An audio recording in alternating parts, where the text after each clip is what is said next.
Hey, what is going on, guys? Esquire here, back again with another Mage AoE Farm coming out of Wrath of the Lich King Classic. And boy, is it getting hotter and hotter and hotter. No pun intended. We're going to be going fire this time. A lot of people in stream were asking me, Esquire, what's going to happen if Blizzard no longer works in here? What's going to happen if you can no longer use any type of Frost Novas? Well, my friends, this could be the answer. In fact, it's actually going to be the most XP that we've been able to pull from any dungeon so far here in the beta for Wrath of the Lich King. Now, a quick rundown of the gear that I'm going to be utilizing here in this pull. As you can see, it's mostly tier 6 gear, Sunwell Plateau, Black Temple.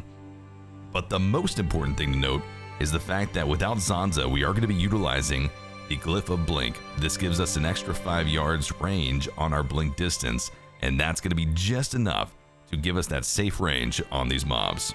Without further ado, guys, let's go ahead and hop into the pull itself. These first two mobs, we're going to handle them with our Dragon's Breath. This is going to confuse the bombs, they run around, gives us that safe passage to then continue on with the pull. From this point on, it's pretty similar to how the Frost pull worked. However, you want to be utilizing your Living Bomb at any opportunity possible. Make sure that you're panning your camera around, casting the little Living Bombs on any target that doesn't currently have a Living Bomb, letting those Living Bombs expire at their end duration. One thing to note is that you have to be using your blink very, very, very smartly here. You've got to be utilizing it pretty much as soon as the mobs are getting relatively close to your backside. You don't want to always rely on Nova or Cone of Cold or Blast Wave. You want to keep the mobs as packaged as possible, and blink is with the glyph just enough to do so. Now that we've been able to collect all of the mobs, it's business as usual, guys. Kite them around the circle, utilize your blink, keep casting the Living Bombs, and the mobs will die.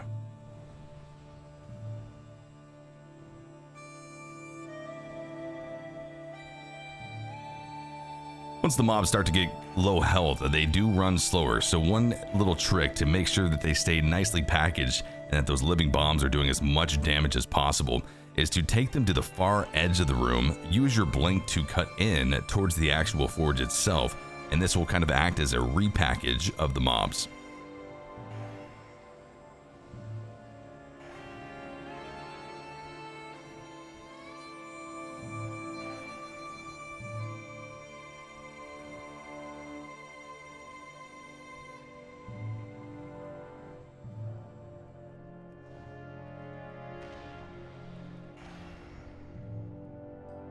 One thing to note, in this pull, without using ZANZA, it is going to be dangerous. There are going to be situations where you need to be careful. You might need to use a health pot, but it's not a big deal. Don't let that discourage you. It is a hard pull, but the fact that you're being able to save yourself the extra trip back to Yojamba Isle to get another ZANZA, if you die or if it expires, it's massive. It's worth it, guys. Believe me. So we've gone ahead and finished the first pull that was accomplished in around 2 minutes and 15 seconds. You can get it in about 1 minute and 50 seconds rather, if you're being incredibly efficient. Up next is going to be pull number 2, the Proto Drake room. Make sure that you're not drinking you're basically inside of the room itself. You want to stop on the stairs or so, basically where I stopped, so that you don't trigger the Proto Drake that's going to fly down from the ceiling. You'll see it in just a second. We invis into the room, look up, that's the Proto Drake I was talking about. Give it a few seconds to get down, cast a Living Bomb on every target now, starting with the Proto Drake that's flying down. You want to gather all of these mobs, it's very important. Don't worry about the Proto Drake behind us, it's bugged, it will never pull. And then Ice Block.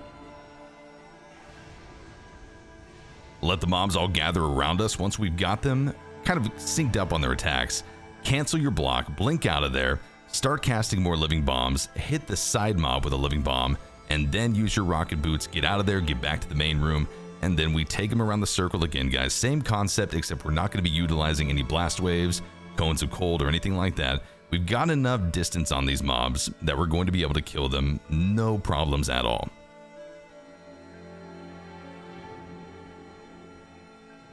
Now, one of the things that we need to kind of look at with this pull is, where do we stop? Do we do all 3 pulls, this being the second of 3, or do we stop at number 2 and then go out, reset 5 times, and go out and quest? It's yet to be seen yet how maybe quickly we can maximize this run, but give us a few days, give us a few weeks, and I'm sure we'll figure it out. These proto drakes give insane XP. They give basically twice the XP of a normal mob in here, so they're incredibly juicy, guys.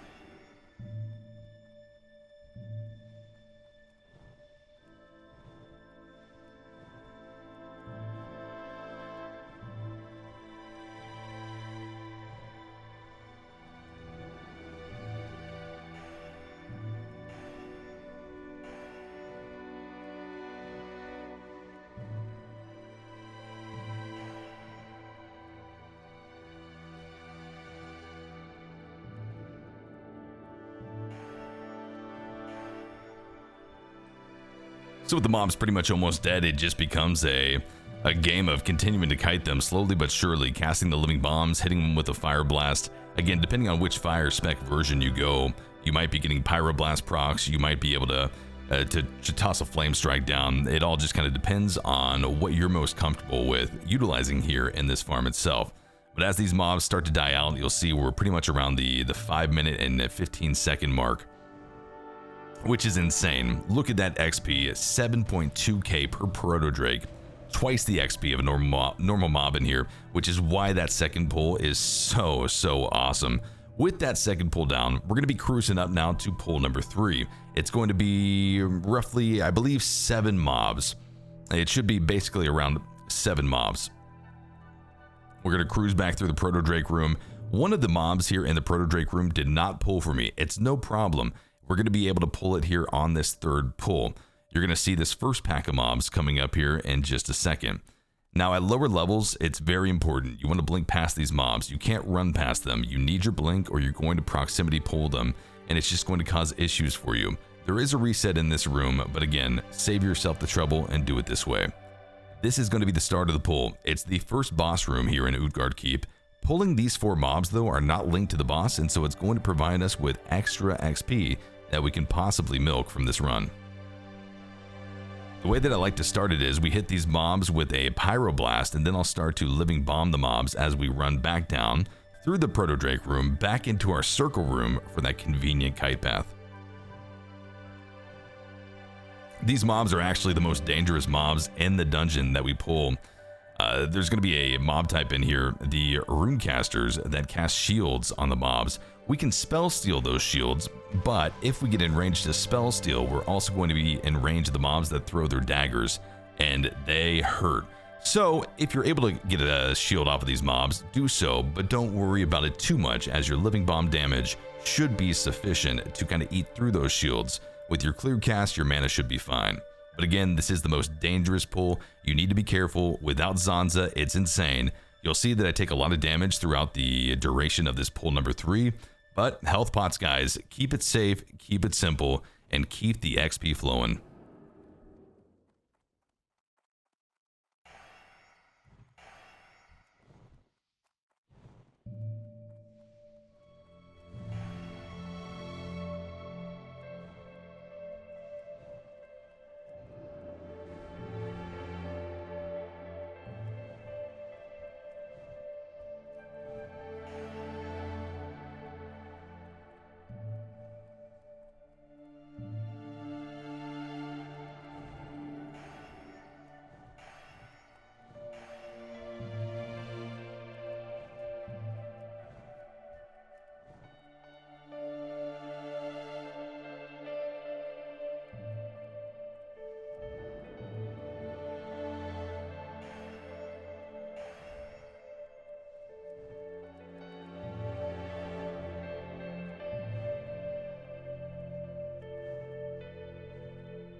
Alright, the mobs are almost dead. We're going to be casting a few more living bombs, hitting them with a fire blast, hitting them with a few dragon's breaths, pretty much using whatever you have just to get that last bit of damage out. Eat through the shields. You're going to be pretty low on mana, utilizing your mana shields to try to absorb some of this damage coming out in this pull as well. So just be careful, guys. Again, very difficult pull, maybe not worth it in the grand scheme of things. I think it possibly is going to be worth it, just given the extra XP. Again, it's about, what, 8 mobs, times that by at least, you know, 3,000 plus XP per mob. That's pretty juicy. I think that definitely contests what we would be able to get out in the open world.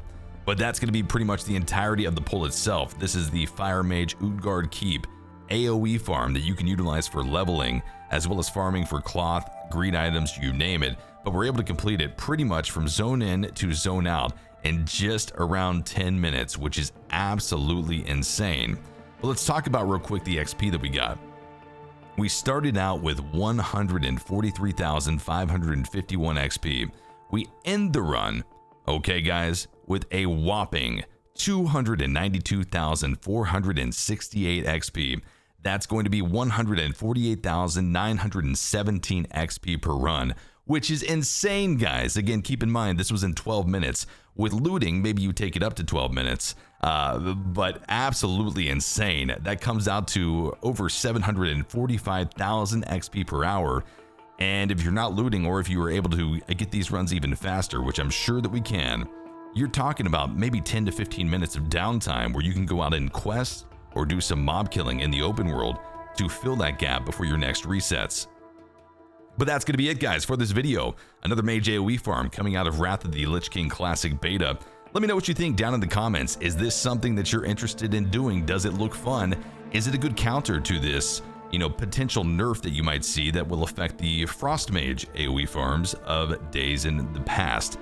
Let me know, guys, down in the comments. Again, drop a like and subscribe if you're new to the channel, and make sure that you catch me on Twitch 6 to 7 days a week, twitch.tv/TheRealEsquire. Until next time, guys, get out there, earn some gold, and get ready for Wrath of the Lich King.